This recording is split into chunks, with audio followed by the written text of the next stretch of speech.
Today is the 17th day of the month of Elul, and we'll be doing chapter 128, paragraphs 5 to 11. Paragraph 5.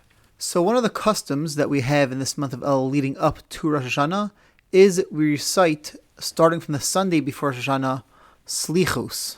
Slichos are paragraphs of asking God to forgive us, of inspiring us to seek God's forgiveness, trying to get us to realize that Rosh Hashanah is coming on a deep emotional level, even though we know intellectually, of course, and to take action to correct the mistakes we have made throughout the past year.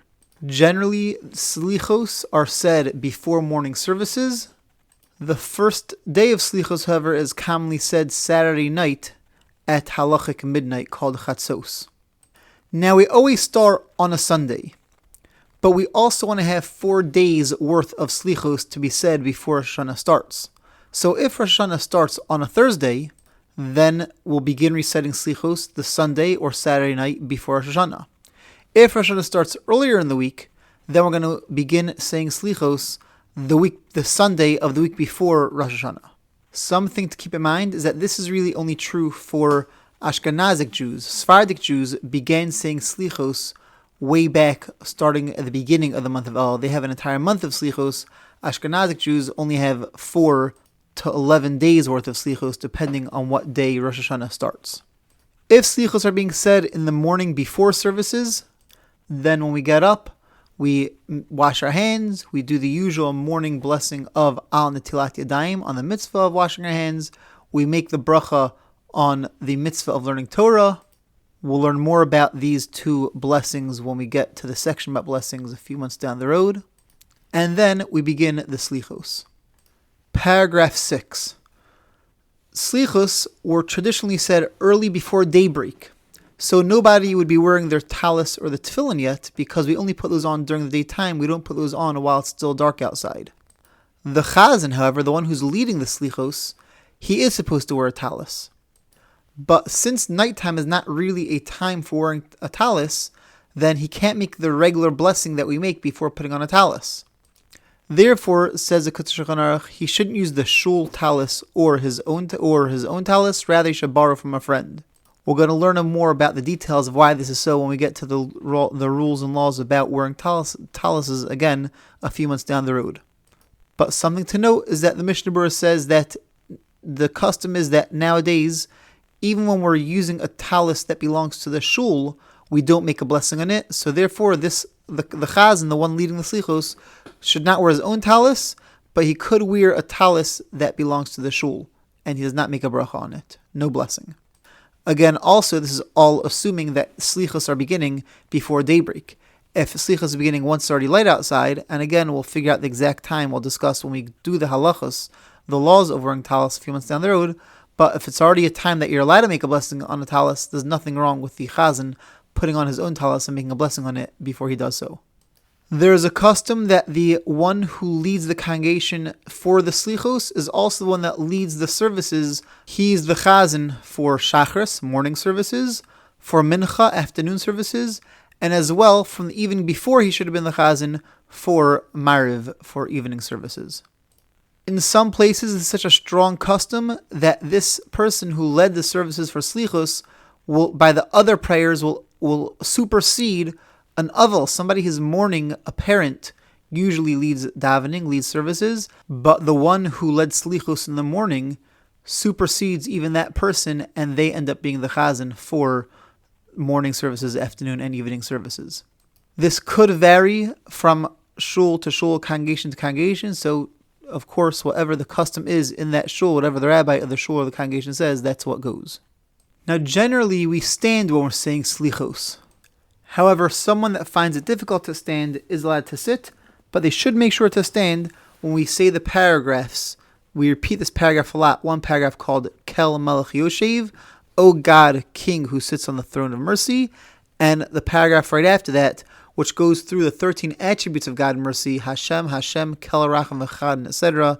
In English, Hashem, Hashem, God, compassionate and gracious, slow to anger, etc. This is the 13 attributes of God's mercy, and those 2 paragraphs should be stood for, even if somebody finds it difficult. Of course, someone who has some reason they can't stand at all would be able to sit for those as well. Paragraph number 7.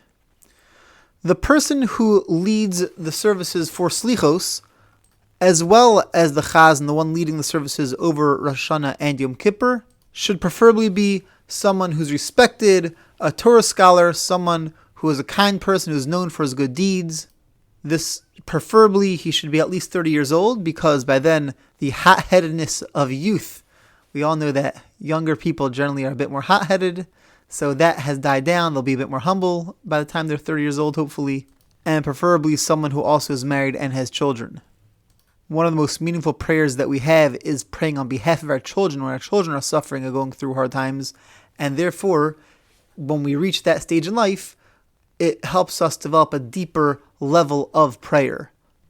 These preferable rules, at least, also apply to the shofar blower, the Baal Tokeya, as well as what's called the Makri, the one who calls out the different names of the shofar blasts, giving the shofar blower his prompts. Ultimately, the Kitzur Shulchan Aruch says that all these things that we mentioned are preferable, but at the end of the day, any Jew is able to lead services, blow the shofar, be the Makri. The main thing is that the community wants him to have that job. It's not appropriate for someone to grab the job of being the leader of services when nobody in the community wants him in that position. And if you're offered such a job, but you know that not everyone's okay with you having that job, you should try staying away, even though somebody who's not really worthy ends up getting the job of leading services. Paragraph 8. During the 12 months when somebody is mourning for a parent that passed away, I mentioned earlier that they lead services during the week. However, they're not really supposed to be leading services as the Chazan on Rosh Hashanah or Yom Kippur, nor should they be blowing the shofar, unless there isn't anybody else as qualified as they are to be doing those jobs. The mourning period for a parent lasts 12 months. The mourning period for other relatives, for a spouse, a sibling, a child, God forbid, that only lasts 30 days. And very often, the advent of a holiday stops those 30 days of mourning from continuing. It puts a sharp end to that. And therefore, if somebody's in that situation, they should consult with the rabbi whether they could be the leader for services on Rosh Hashanah or Yom Kippur. And this really applies to any holiday, not just Rosh Hashanah and Yom Kippur. Somebody who is mourning could be the Chazan for Slichos, again, for a parent even within 12 months, for a different relative within 30 days. But they're not supposed to be the Chazan for Slichos during the week of Shiva itself. Paragraph 9. If somebody is saying Slichos by themselves, they are supposed to skip the words of Hashem, Hashem, Karacham V'chanun, God, compassionate and gracious, slow to anger, the 13 attributes of God's mercy. We only see that when we are with a minyan.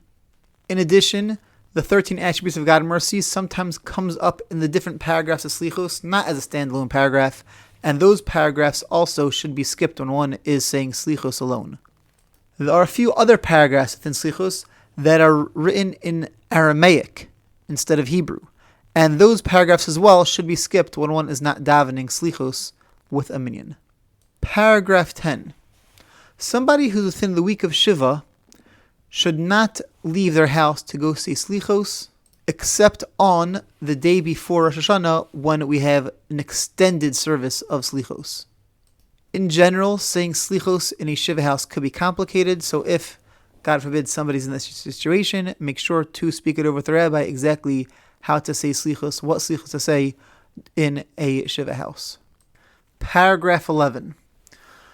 The Chazan, the one who is going to be leading the services during Rosh Hashanah and Yom Kippur, as well as the shofar blower, should try their hardest to not do anything which will cause them to become ritually impure in the 3 days leading up to Rosh Hashanah and Yom Kippur.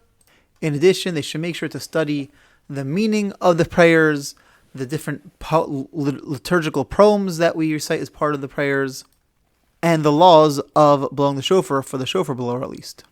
As representatives of the community who is trying to come close to God, they have to make sure that they themselves worked on their own personal closeness to God, studying books of Jewish ethics, Musar, trying to have repented for mistakes they themselves may have made over the past year. If the shofar blower himself is not somebody who is well-versed in Torah, the person who calls out the shofar blast, the Makri, it's very important that he at least knows the different halachos of blowing the shofar, because those laws are pretty technical, and even if the shofar blower himself does not know them, if the makri knows them, he could correct the shofar blower, tell him to go back, to repeat a sound, repeat a whole set of sounds, etc., if he sees that something was done inappropriately. Also, the makri, the one calling out the sounds, should know the halachas of what makes a shofar itself kosher. Not all shofars are created equal, and not all shofars are kosher to be used on Rosh Hashanah. We're going to be going through those laws in a few days. Have a great day, and see you tomorrow.